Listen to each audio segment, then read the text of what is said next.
जय श्री श्याम, जय मनोना धाम। आप सभी श्याम भक्तों का एक और नई वीडियो में स्वागत है। यह जानकारी आप लोगों के लिए काफ़ी ज़्यादा महत्वपूर्ण है और उन श्याम भक्तों के लिए जो श्याम भक्त यहाँ पर 9 जनवरी से लेकर के और 20 फरवरी तक आना चाहते हैं। तो फिलहाल महाराज जी आपको कौन कौन से दिन मिल पाएंगे और कौन कौन से दिन नहीं मिल पाएंगे, ताकि आप लोगों को आशीर्वाद भी मिल जाए और जो श्याम जल पढ़वाओगे वो श्याम जल भी पढ़वा सको। और यहाँ पर आने के बाद कहाँ कहाँ प्रसाद चढ़ेगा, कहाँ कहाँ प्रसाद नहीं चढ़ेगा, और आपको कौन से दिन ज़्यादा भीड़ मिलेगी, कौन से दिन कम भीड़ मिलेगी, यहाँ पर आने के बाद कौन कौन सी बीमारियाँ ठीक हो जाती हैं, कौन कौन सी बीमारियाँ ठीक नहीं होती हैं। यहाँ आप लोगों को महाराज जी सुबह कितने बजे बैठे हुए नजर आएंगे और आपको कितनी बजे लाइन में लगना चाहिए। यहाँ आने के बाद फ़ायदा एक दिन में ही पड़ जाएगा या 2 दिन में पड़ जाएगा। यहाँ आने के बाद कौन कौन सी बीमारियाँ आखिर ठीक होती हैं या होती हैं भी हैं कि या नहीं, सभी जानकारी इसी वीडियो के द्वारा जानने को मिलेगा। जितने भी लोग फिलहाल आना चाहते हैं, तो आज है 8 जनवरी 2025।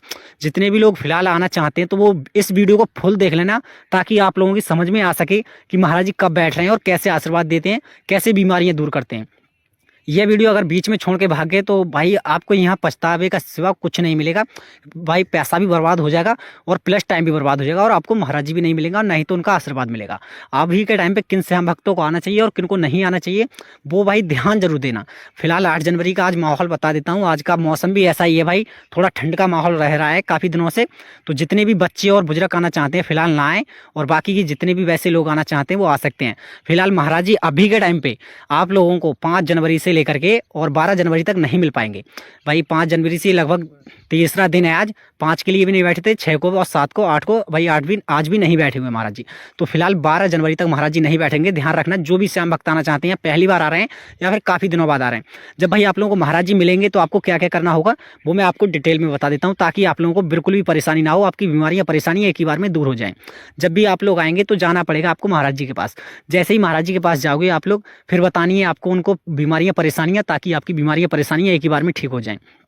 काफ़ी लोग क्या करते हैं, जाते तो हैं मनोना धाम, ना ही तो वो श्याम जल पढ़वाते हैं और ना ही तो आशीर्वाद लेते हैं, ना ही अपनी बीमारियां बताते हैं। फिर कहते हैं कि मनोना धाम गए और हमारी बीमारियां ठीक नहीं हुई। तो आपको मैं बता रहा हूं वैसा वैसा कर लेना। हो सकता है आपको भाई 1 ही घंटे में फ़ायदा होने लगे, आपकी जो A to Z कुछ भी बीमारियां हैं वो बीमारियां जल्दी से ठीक होने लगें और आपको फ़ायदा होने लगे। क्योंकि लोगों के अंदर ऐसी ऐसी बीमारियाँ अभी के टाइम पर हैं जो अस्पतालों में ठीक होने का नाम नहीं ले रही हैं। तो लोगों का लास्ट जो आसरा रहता है वो रहता है मनोना धाम का। भाई आप लोग यहाँ आ सकते हैं, बहुत ही अच्छा टाइम भी है, बहुत अच्छी जगह भी है। यहाँ आने के बाद कितना खर्चा आएगा, टोटल कितना टाइम लग जाएगा, वो भी आप लोग डिटेल में जान लें। वीडियो को बिल्कुल लास्ट तक देखना, स्किप करके मत देखना। आपको बहुत ही ज़्यादा बारीकी बारीकी से बताने वाला हूँ कि महाराज जी कौन कौन से दिन और आगे नहीं बैठेंगे। देखो हफ्ते में 2 दिन तो नहीं बैठते हैं, बुधवार और गुरुवार। भाई अगर आओ तो ध्यान से आना। और अभी के टाइम पे जो लोग अगर प्रसाद चढ़ाना चाहते हैं, अर्जी लगाना चाहते हैं, श्याम जल की बोतल ले जाना चाहते हैं और खाटू श्याम बाबा के मंदिर में दर्शन करना चाहते हैं, वो लोग आ सकते हैं, उनको कोई रोका धाड़ी नहीं है। और ध्यान रखना, आप लोगों को ज़्यादातर भीड़ जो मिलेगी वो सोमवार और भाई रविवार के लिए, मतलब संडे मंडे 2 दिन बहुत कड़ी भीड़ रहती है। क्योंकि संडे वाले दिन वो लोग आते हैं जो लोग भाई सरकारी नौकरी करते हैं या फिर कोई सरकारी भाई जगह पर जाता है, उनकी संडे वाले दिन छुट्टी रहती है। तो ज़्यादातर लोग सरकारी वाले सभी संडे वाले दिन आते हैं, और मंडे के लिए वो लोग आते हैं जो लोग प्रसाद चढ़ाते हैं। क्योंकि सोमवार के लिए प्रसाद चढ़ाना शुभ माना जाता है, और वो भी सुबह के टाइम पर। ध्यान रखना, जितने भी लोग अगर प्रसाद चढ़ाना चाहते हैं तो सुबह के टाइम पर ही आ जाओ।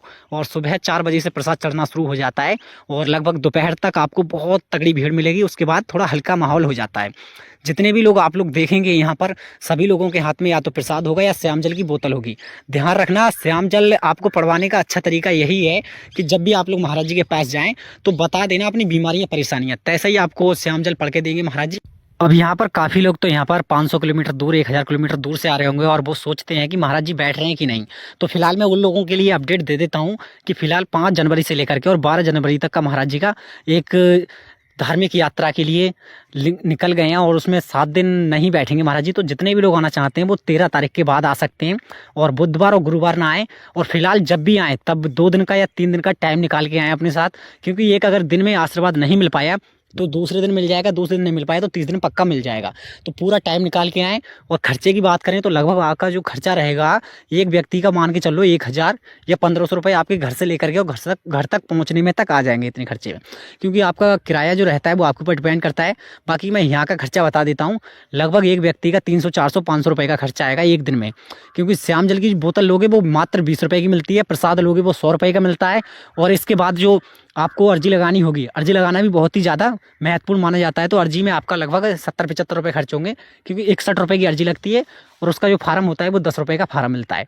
आपको वो अर्जी फार्म भरना पड़ेगा और इसी के साथ साथ तो उसको अगर आपसे नहीं भरा जा रहा है तो दुकान वाले की सहायता से वो फार्म भर के खाटू श्याम बाबा के मंदिर में जमा कर देना है। अर्जी लगाते समय ध्यान रखना है 61 रुपये आपको अपनी तरफ से रखने होंगे।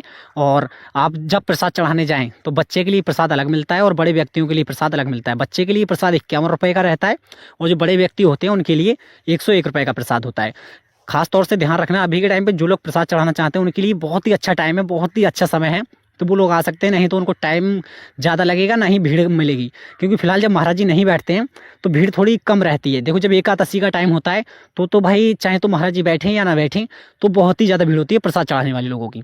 मगर फिलहाल अभी ये लोग आ सकते हैं, आपको प्रसाद चढ़ाने वालों की ज़्यादा लंबी लाइन नहीं मिलेगी। जैसे कि भाई हैप्पी न्यू ईयर वाले दिन 1 जनवरी वाले दिन सबसे ज़्यादा भीड़ रही थी दम तोड़ के, तो वैसा आप लोगों को माहौल मिल गया तो आपको भाई 10 घंटे लग जाएंगे प्रसाद चढ़ाने में। तो ध्यान रखना, अभी का टाइम पे बहुत ही अच्छा टाइम है जो लोग प्रसाद चढ़ाना चाहते हैं।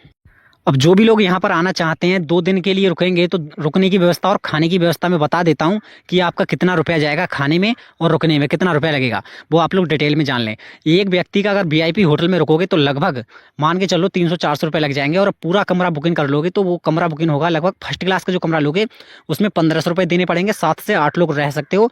सेकंड क्लास का कमरा जो रहेगा वो 1200 का रहेगा और इसी के साथ साथ थर्ड क्लास का जो कमरा रहेगा वो 800 रुपये का रहेगा। इसमें लोग आप 8 से 9 ही रुक सकते हो, पूरा कमरा मिलेगा। और अपने साथ एक बात और ध्यान रखना, जब आओ यहाँ पर तो मोटा कंबल ले भी आना। अगर होटल में अगर किसी कारण ना ही रुक पाए तो आप लोग जो महाराज जी द्वारा टीन सेट बनाए गए हैं या फिर दुकानें बनवाई गई हैं उनमें आप लोग रुक सकते हैं, उनमें कोई रुपया पैसा देने की आवश्यकता नहीं है। तो जिनके पास कम बजट है तो वो लोग ऐसा ही कर सकते हैं। जिनमें दुकानों पर प्रसाद बेचता है उन्हीं दुकानों पर रुकने की व्यवस्था होती है, केवल आपको प्रसाद लेना होगा और फ्री में रह सकते हो। तो अपने साथ एक मोटा कंबल ले आना ओढ़ने के लिए, क्योंकि अभी का टाइम का जो चल रहा है मौसम वो बहुत ज़्यादा ठंडी का चल रहा है। और यहाँ किराए पे आपको रजाई वगैरह मिल जाएंगी, यहाँ पर आप पूछ सकते हो। वीआईपी धर्मशालाओं की बात करें तो यहाँ पर कई धर्मशालाएं हैं, तो फुल जगह मिल जाएगी, फुल टाइम मिलेगा। और महाराज जी सुबह जब बैठते हैं तब 9:30 बजे से लेकर के और दोपहर 11-12 बजे तक बैठते हैं, फिर 1-2 घंटे का गैप रहता है, फिर बैठते हैं 2:30-3 बजे, फिर लगभग शाम का जो टाइम होता है 5 बजे से पहले भी आरती का टाइम हो जाता है। तो आरती के जल के छींटे लगाए जाते हैं, उनको भी अपने ऊपर लेना, क्योंकि जल के छींटों से बहुत ज़्यादा फायदा होता है, क्योंकि वो श्याम जल होता है। इसी के साथ साथ ध्यान रखना, यहाँ पर खर्चे की तो ज़्यादा नौबत नहीं आएगी आप लोगों की, मगर टाइमिंग की ज़्यादा वैल्यू है। आप लोग टाइमिंग से आना ज़रूर है। अगर सुबह लग जाओगे महाराज जी वाली लाइन में 5 बजे, 6 बजे, 7 बजे तो आपका नंबर बहुत ही जल्दी आ जाएगा।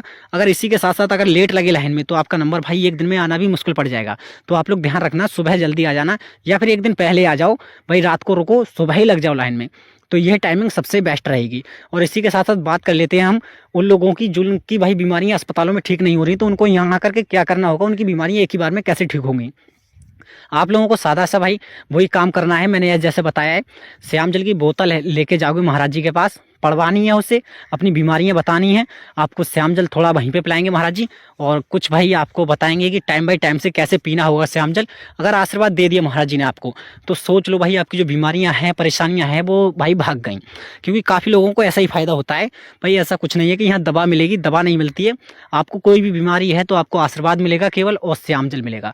यहाँ जो चमत्कारी श्याम जल है मनोना धाम का, वो ही सबसे ज़्यादा मान्य है। अगर फिर भी आप लोगों को कुछ डाउट रहता है, कोई परेशानी रहती है, तो भाई मुझे कमेंट कर देना, मैं आपके कमेंट का रिप्लाई करूंगा जब भी आप लोग आएंगे तब।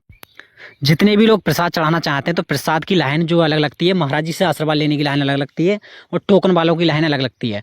टोकन उन्हीं लोगों को मिलते हैं जो लोग चल नहीं पाते हैं, खड़े नहीं हो पाते हैं, जैसे कि काफ़ी भयंकर बीमारियां होती हैं और वो भाई व्हील चेयर पर बैठे रहते हैं या फिर चलने में बहुत ज़्यादा दिक्कतें रहती हैं, तो उन लोगों के लिए टोकन मिलते हैं। आप लोग लाइन में मत लगना, टोकन वालों की लाइन अलग लगती है। वो लाइन इतनी बड़ी नहीं होती है जैसे कि महाराज जी वाली होती है और खाटू श्याम बाबा के मंदिर में प्रसाद चढ़ाने वाली होती है। तो ध्यान रखना, आप लोग लगें जब भी तब भाई ध्यान से लगें, ताकि आप लोगों को बिल्कुल भी ज़्यादा टाइम बर्बाद ना हो। पूरा भाई पूछ ताछ के लगना। अगर वीडियो देखते रहोगे मेरी तो मैं आपको डिटेल में बताता रहूँगा हर वीडियो में कि क्या क्या करना।